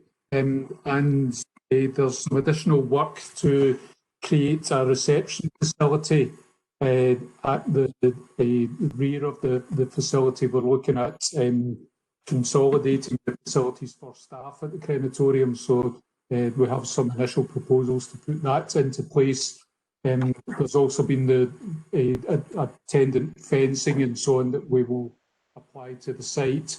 There's also been the construction of the memorial wall that's been taking place and has been recently completed at the crematorium. So quite a broad scope of works that have taken place there. Okay, thank you. The next item is on the following page, page 53, convener, under adult services, social work, and it's one with which you and I have quite strong connections. The changing places facilities. Question is, will that 200,000 be spent this year? And is there anything in the, and again, it's a reminder for me, anything in the future year's budgets? I know that there's been some delays and some unsuitable sites. I don't know if there's anybody that's available to give us that detail. Douglas or Brian, are you able to? I think from my perspective, if it's not shown in the table of slippage projects, then the presumption is that at the time the report was being prepared, that it would be spent. I mean, we liaise with all services to inform the report, so there is that takes place. But of course, circumstances have changed somewhat since the report was drafted. We can go back and get the information and specifically and circulate that if that would be helpful. Yes, it would be. Thank you again. Pat, I do believe that the money is ring-fenced for that purpose and is held within social work services to progress that. But I think there's a couple of the sites where things haven't worked out as intended. But make sure that somebody gets the detail to you. I was anxious to be part of a continuing programme as well. I know you share that view. And the next one is under 4.19. It's I asked this question at the pre-meeting about the £1 million on participatory budgeting, and was advised that it would be unlikely that any of that would be spent this financial year. Is that correct? The Community Choices programme should be rolled out before the end of the financial year, but just the timing of that and as a result of the delays of COVID, it may not be spent this financial year, but it will roll over and still be available. The full pot, the £1 million pot, and for this year, and the £2 million for next year will still be available for communities. It's just unfortunate that the programme's been delayed as a result, but the commitment's still there. Yeah, as long as it's carried over, convener. Thank you. Page 56. Again, it's just curiosity in this one. The money spent on buybacks is increased due to an increased number of purchases. Is there any one thing that contributed towards that, or is it just simply coincidence? Okay, Stuart, you able to answer that? Yeah, thanks, Convener. I just think we're taking every opportunity that's available to us to use the buyback framework agreed by elected members. So we've got a budget for a buyback of maybe about 80 properties in a year, and usually we maybe get somewhere in the region of about 90, maybe up to 100 in a year. So we're just taking opportunities to use some money in the capital programme that's not been spent as a result of COVID restrictions. Thank you, that's good. Last question is more a strategic one, I suppose. Page 58, that's the ability now to use capital receipts to reduce loans fund debt. I take it that's an issue that will come up under the budget process rather than today. Mr. Smale? Yeah, the capital receipts dimension is one of the strands of the fiscal flexibilities, whereby permission has been granted to break the normal rule where capital receipts would require to be ring-fenced for capital purposes, which is a sound rule, but these are exceptional circumstances. So permission temporarily has been granted to allow capital receipts actually received within the financial year in question to be deployed for revenue purposes. So that will be a component of the balancing element in the 21-22 budget, albeit the scope to harvest capital receipts is relatively restricted. But to the extent that we can harness them, they will feed into the 21-22 budget balancing process. Thank you. Okay, thank you. Thank you, convener. That's it. Thank you, Councillor Reid. Councillor Bissett. Thanks, convener. Page 53, 4.1.9, corporate and housing. It says spend. Basically, it's saying that this includes 1 million on council HQ project. This regarding accommodation investment. I just wonder why corporate housing is putting £1 million into the HQ project. I thought there was a 45 million pot for that. So I'd just like a wee bit of clarity on what exactly that £1 million is.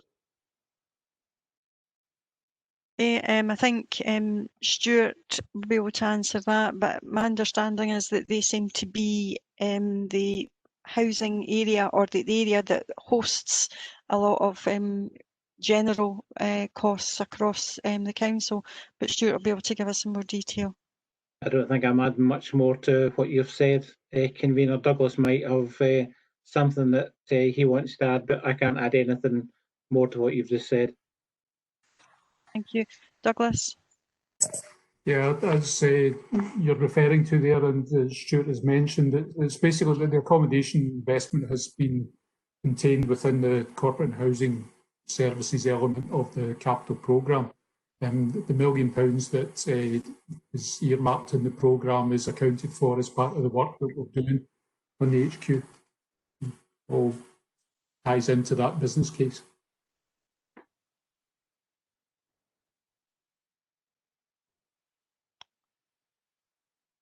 Okay, any other?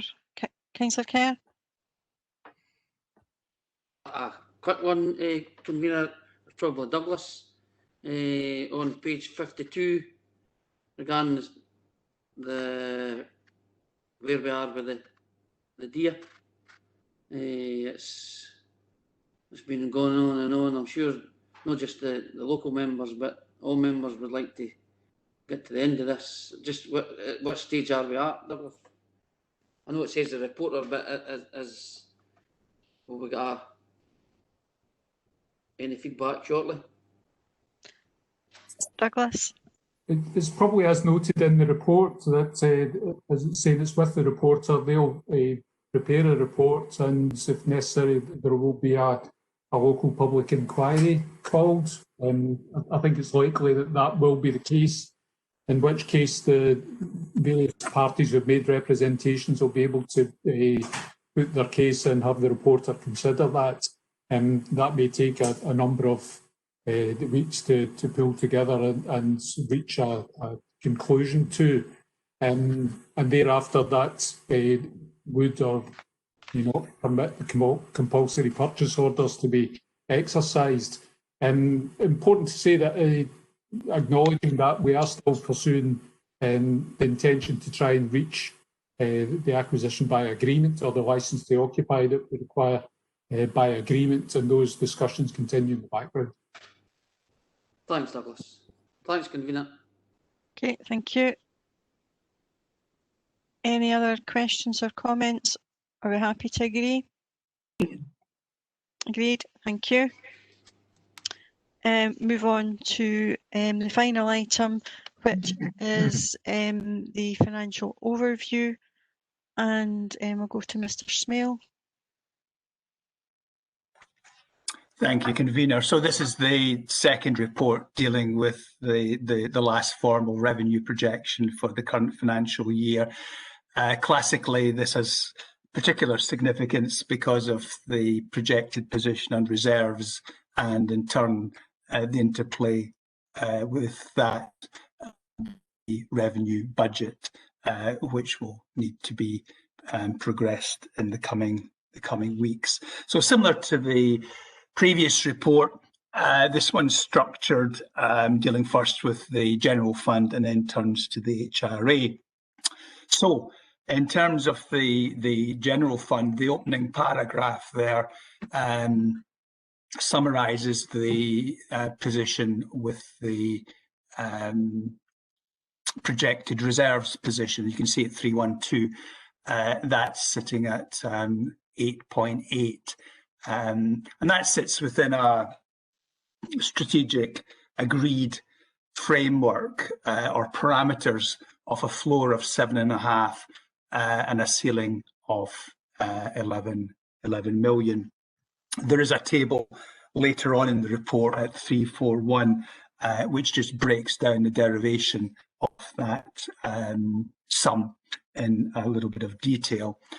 The subsequent paragraphs 314 all the way through to 3128 just take each service area in turn, summarising the projected budget position, and then in the paragraphs below the heading give explanatory narrative sitting behind that.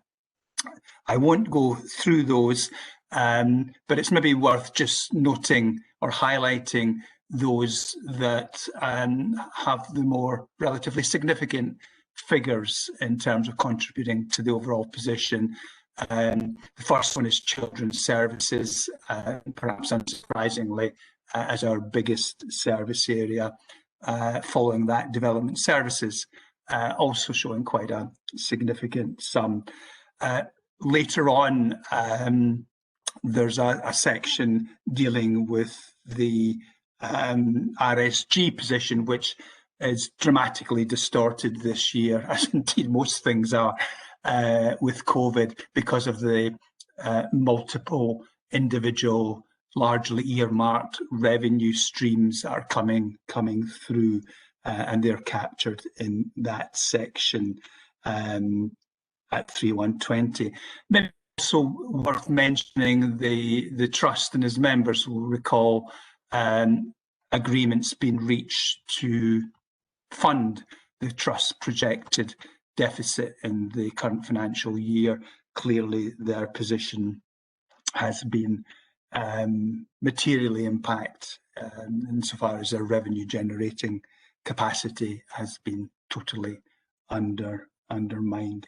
We also touch on, as we did in the previous report, the fiscal flexibilities. Given that we already touched on capital receipts, just to remind you, the other two, the loans fund advances, we have, I think, a pretty solid position on that. The third one remains the problematic one, and still we await clarification. That's the one whereby we have the potential to harness a revised treatment relating to our two schools projects. So we continue to anxiously wait an outcome from that and get to the position where we've a robust figure we can plug in and have some confidence in. Section 3.3 just picks up on the agreed budget savings, which is consistent pretty much as previously reported. There's not really been any movement there. And that table I referred to earlier, you can see at 341 in terms of the reserves movement, and you can see on the very bottom line the 928, the 765, and the difference between the two, with the lines above explaining how we got to that position. So in 3.5 we pick up on the HRA. That largely holds to the position previously reported, whereby it's 2.5 million below the budgeted sum. And of course, that context will feed into the rent reports that members will receive shortly when it's presented to Council later this month.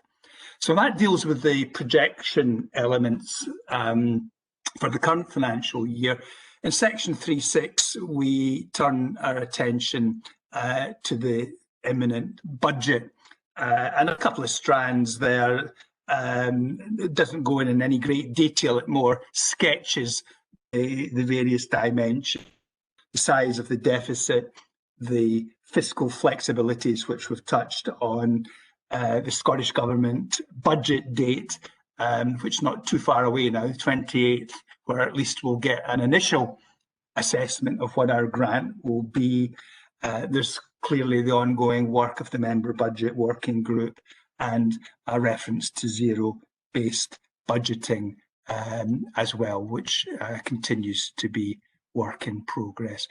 So that rounds the report off, and if we jump back to 2.1 in terms of the recommendations and the two subsets there, one focused on the existing year projection and the second on the 21-22 budget, the area I've just touched on. Again, convener, happy to try and address any questions along with my service colleagues that members may have. Thank you. Thank you, Brian. I think at this juncture it's helpful to have this kind of base overview around our revenue budget as we're continuing obviously our budget preparation process. This year has been challenging in so many ways as we finish our financial or head towards the finish of the financial year, but also in preparation for our new budget going forward with so many variables and uncertainties, and still remaining within the realms of a pandemic, and not being entirely certain to what more may come. However, what we do have is the vaccine and the mass vaccination rollout over the coming months that will help to start to bring back a little bit more of what we term as normality, and enable a bit more certainty around our planning and going forward.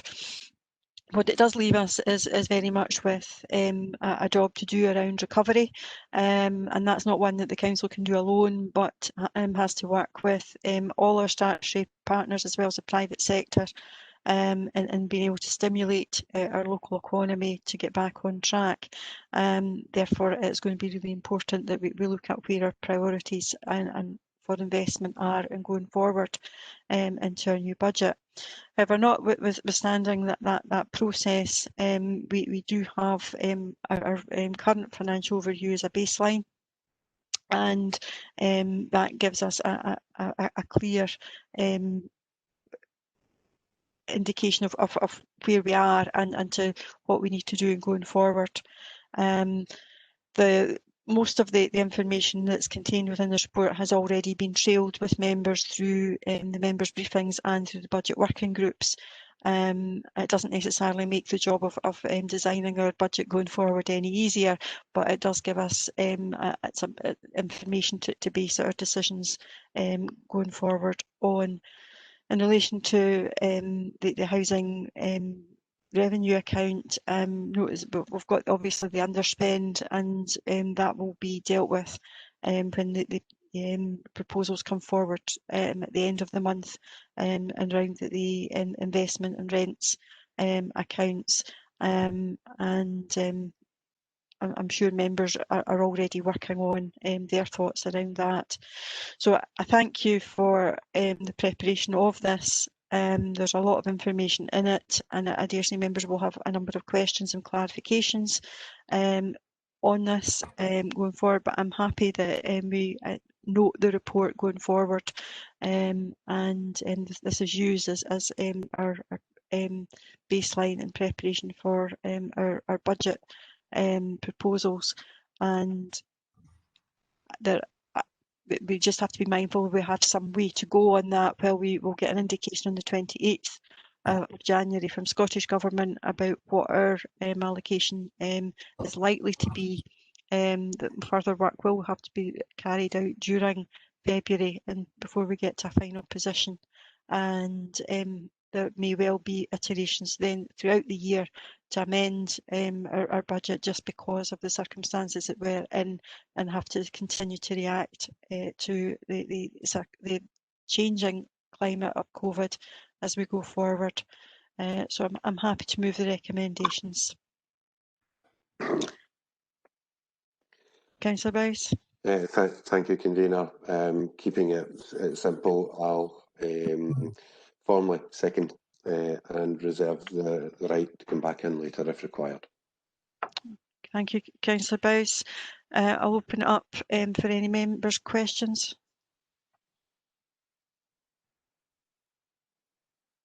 Councillor Reid.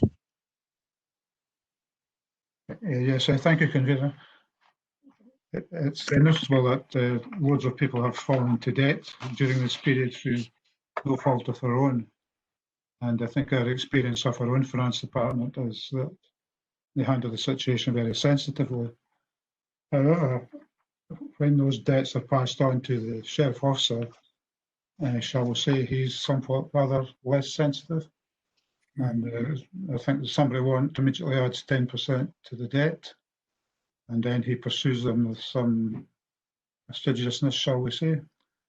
Do we have any control over the sheriff officer's actions once they move from us? Mr. Smale, are you able to, or Stuart, somebody able to comment on that? I can make some initial comments, Convener. I mean, you used the word sensitive there, and that very much aligns with the approach that's taken with people that fall into debt. And of course, we're particularly receptive and understanding of the current exceptional circumstances which are impacting on so many people. What's critical with debt management is for early engagement and a recognising of the position, and therein lies the potential to navigate a way forward that works both for from the council's perception in terms of securing income, but the individuals as well, so they don't slip further and deeper into debt and therefore more problems. On the specifics of the passing it across to the sheriff officers, I mean, we have a contract arrangement with them. I wouldn't pretend to be able to tell you off the top of my head the details of that will contain references to the manner in which they have to conduct their work, and also the within a code of conduct for their own profession. I suppose one needs to recognise the reality, having exhausted our internal processes and reached the stage following due process and with regard to triggers that are there all the way along that process, that the need, if you like, for how shall we put it, a firm stance on the debt position clearly has its merits and forms a necessary part of the overall of the debt and looking to secure the council's position. But I come back full circle to round off to that word sensitivity. It's integral to how we conduct debt management. It may well be that others might want to supplement what I've said. Thank you. Thanks, Brian. Stuart, do you want to add anything to? Maybe just to emphasise Brian's point that, as a set of council officers, we do a lot of work with customers who are in arrears before it ends up at a sheriff officer stage. As Brian correctly said, the key to all of this is early engagement. Thank you. Okay. Councillor Reid. I'm just being pensive. Thank you. Okay, thank you. Any other members? Are we happy to agree the overview and note the report? Agreed. Okay. Thank you,